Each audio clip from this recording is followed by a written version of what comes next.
एक नगर में एक राजा रहते थे। एक बार विद्वान संत एक राजा के नगर पहुँचे। राजा संत के पास गए और उन्हें अपने महल में आने के लिए आमंत्रित किया। राजा ने संत की बहुत सेवा की। राजा की सेवा से संत प्रसन्न हुए तथा जाते समय राजा को एक ताबीज़ देकर गए और राजा से कहा कि जब भी अगर जीवन में परेशानियां खत्म नहीं हो रही हो और आपको ऐसा लगे कि सब कुछ खत्म हो गया है, तो इस ताबीज़ के अंदर में एक कागज़ पर मंत्र लिखा है, जिसे पढ़ लेना, लेकिन इससे पहले यह ताबीज़ मत खोलना। राजा ने संत द्वारा दिए गए ताबीज़ को गले में बांध लिया। कुछ दिनों बाद राजा के नगर पर शत्रुओं ने आक्रमण किया। शत्रुओं से राजा की सेना हार गई। राजा अपने प्राण बचाकर जंगल में और एक गुफा में छिप गया।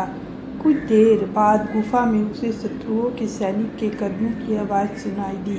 फिर राजा को लगा मैं फंस गया हूँ और अब सब कुछ खत्म हो गया है, यह सैनिक मुझे बंदी बना लेंगे। तभी राजा को संत के ताबीज़ की याद आई। राजा ने तुरंत ताबीज़ खोला और कागज़ निकाला। उस पर लिखा था, यह समय भी कट जाएगा।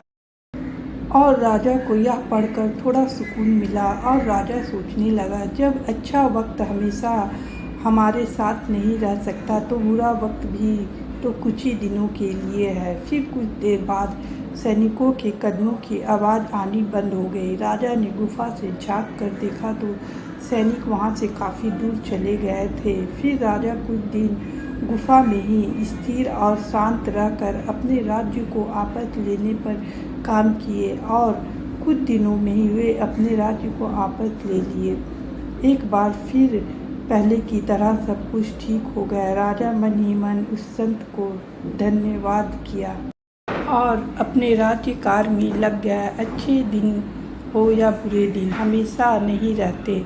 हमें यह ध्यान रखना चाहिए कि समय बदलता जरूर है। अच्छा वक्त हो तो भगवान का कोटि कोटि धन्यवाद करना चाहिए और बुरा वक्त हो तो यह सोचना चाहिए कि यह समय भी कट जाएगा। राधे।